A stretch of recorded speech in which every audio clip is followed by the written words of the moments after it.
Более 3000 паломников Туркменистана отправились в Саудовскую Аравию для совершения хаджа, ежегодного паломничества к главным святыням мусульманского мира Мекке и Медине. Хадж – это один из 5 столпов ислама, который должен совершить каждый мусульманин, если у него есть такая возможность. Паломники из Туркменистана присоединились к миллионам верующих со всего мира для выполнения обрядов поклонения священной Каабе и других традиционных ритуалов.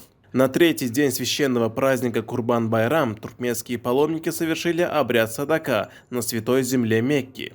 Благотворительность стала выражением духовного единства, соблюдения исламских традиций и стремления к добру. Во время обряда паломники вознесли молитвы о ниспослании крепкого здоровья, долголетия и новых свершений национальному лидеру туркменского народа, герою Хаджи Аркадагу, а также президенту Туркменистана Аркадаглы Хаджи Сердару. Особые мольбы звучали за мир, благополучие и процветание туркменского народа и всей страны.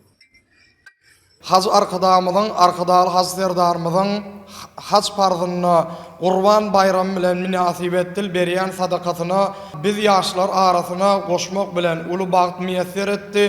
Oy haz arkadamyzyň, arkadaly haz serdarymyzyň şuň köňüne Mekke şäherine berýän sadakalary Allah dergähine kabul bolsun. Şuň köňüne haz parzyny berza edip ýören ak sakally ýaşullamyz we kümüş taşyl enelemimiz bilen haz arkadamyzyň kyblasy bolan Mälik Kulaganyň haz arkadamyzyň käbesi bolan Oglabat enemizi ýatlap aýa töwürler edildi. Goý olaryň ýatan ýerleri ýagty zaýlar jennetde bolsun. Haz arkadamyzyň, arkadaly haz serdarymyzyň zanlary sag başlary dik bolsun. Ýurt bähwitli il ähmiýetli tutýan tutumly işler rywaj eýlensin.